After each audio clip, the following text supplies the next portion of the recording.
Has anybody ever heard the phrase, you're not you when you're hungry?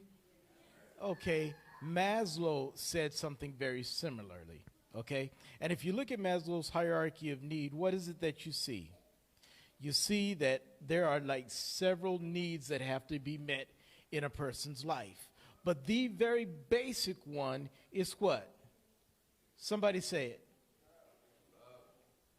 Okay, the basic one is the bottom one. Food. What else? Food, water, oxygen, shelter. Yeah, those are like the basic ones. And then when you go up, what do you go to the next one? And what do you see? What needs to be met? Safety. Exactly. Now, when we're coming to you talking about disasters and things of the sort, let me ask you this.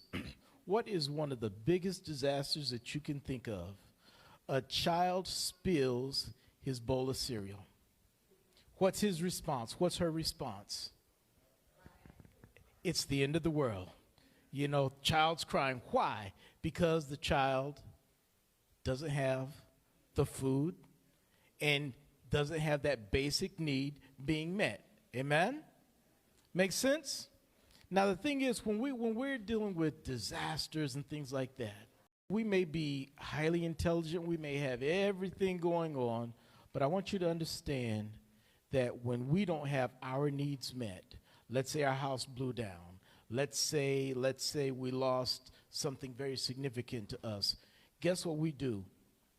We go back to the child's level of functioning. We cry in different ways. You understand what I'm saying? So the thing is, when we're dealing, let's say you deal with someone who has his or her needs, her basic needs not met, I want you to hear this, brothers and sisters. Now's not the time to give a Bible study, okay?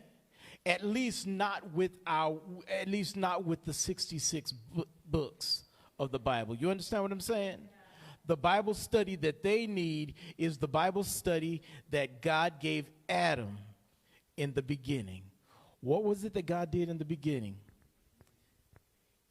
What needs did God meet before he even said anything to Adam?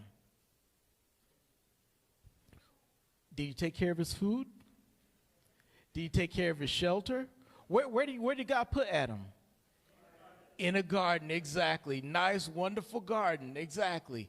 He took care of all of these different needs before he even made Adam. Amen. I'll say it by myself. God took care of Adam's basic needs. And after God took care of Adam's basic needs, then Adam was better able to understand God. Okay?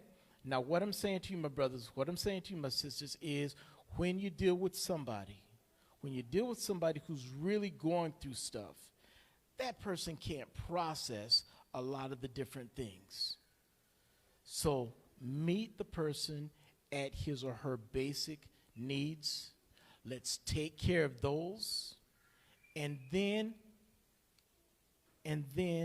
down the road, there may be that time that you're able to share the 2,300-day prophecy, okay? Because here's the thing. If you look at the very top of Maslow's hierarchy of need, let me just read this that I have up here. Seeks to further a cause beyond the self and to experience a communion beyond the boundaries of the self through peak experience. Does that not sound like a person who's interested in a relationship with God? Yeah. So let's work on the basics before we go to the advanced. Amen? All righty. And we leave with you 3 John 2. Beloved, I wish above all things that thou mayest prosper and be in health, even as thy soul prospereth.